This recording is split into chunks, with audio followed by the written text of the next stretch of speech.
Welcome back to another episode of The Great Escape. We are working towards creating a collection of movies documenting our travels as we cruise the beautiful Chesapeake, and one of the coolest little places you can visit here is Oxford, Maryland on the Choptank River. With it just a few miles from our home port, we end up going here quite a lot, as we generally enjoy calm anchorages with a quiet landscape, perfect for a weekend getaway. We actually find ourselves sailing here a lot, being that it's such a short sail away makes it very easy to leave work just a little bit early and get out on anchor before the sun goes down.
Where are we going? We left Cambridge around, 3:45. We have a great breeze out of the south, I don't know, 10 to 12 knots or so. And we're just cruising along. We're doing 6 knots now. We're up to like 8 before. We've been on the same tack the whole time, and I think we're gonna be on the same tack until we get there. We're going to Oxford, Maryland for the night. And then we're gonna wake up tomorrow and see what the weather's doing, because there's a I don't know if it's a front coming through, but yeah, it's going to kind of get nasty, so we'll see if we just want to head back or if we want to go across the bay for a night and then come back Sunday. You want to tell them about our food situation and how we don't really have...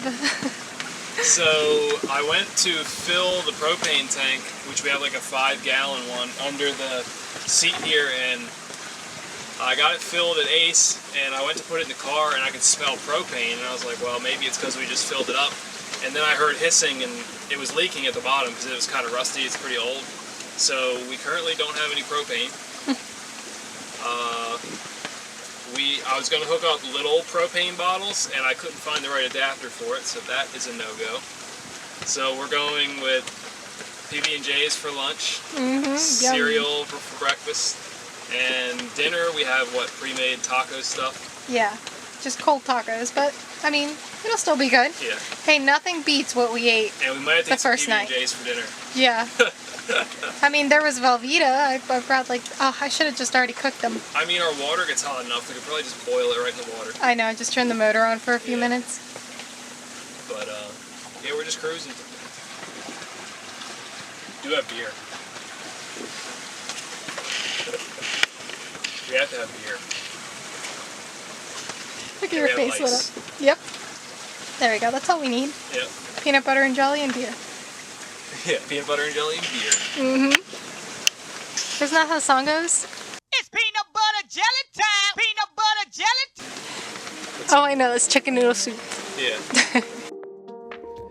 As we rounded up into Oxford, just a couple of miles from our anchorage for the night, we found ourselves suddenly in the middle of a sailboat race, or at least what we thought was a race. I'm actually still not too sure.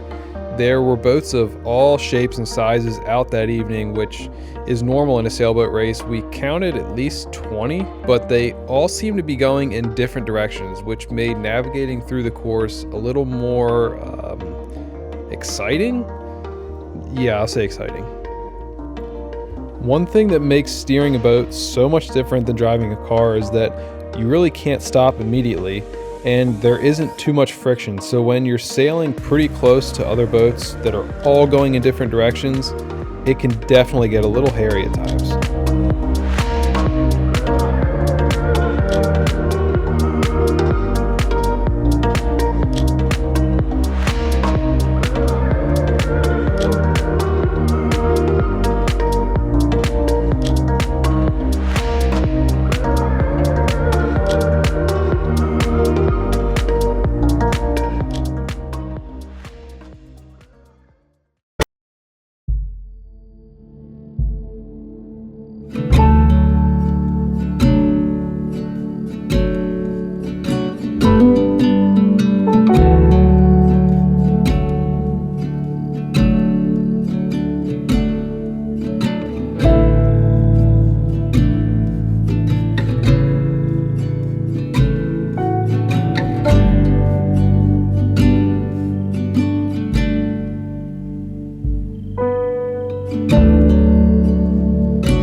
saying that I woke up and I came out here and I thought we had spun, or I thought we had drifted to the whole other side of the channel, because last night we were facing that direction and the shoreline that was behind us was a lot further than what it looks like right now. And I was like, holy shit, we drifted the whole way.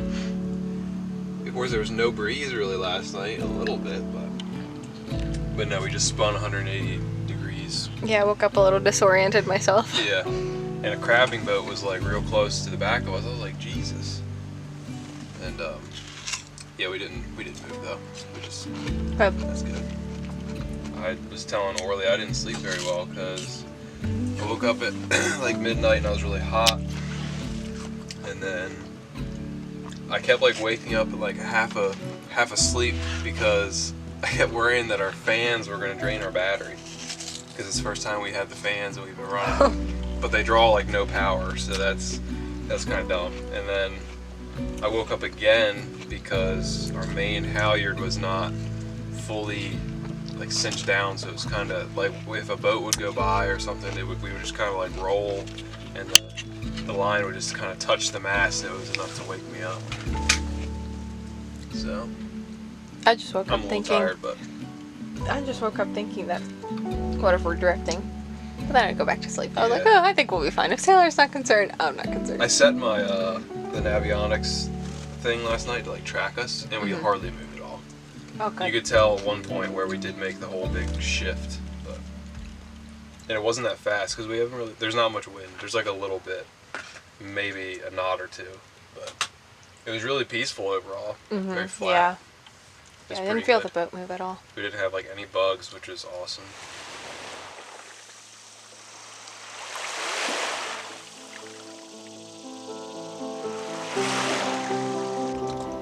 In Flatty's Cove, there is a small beach that appears only at low tide and is a nice place to go ashore and stretch your legs. It isn't a very big beach though, and the land above the high water mark is private, so there isn't a whole lot of beach to explore, but it's a nice place to go for a couple of hours.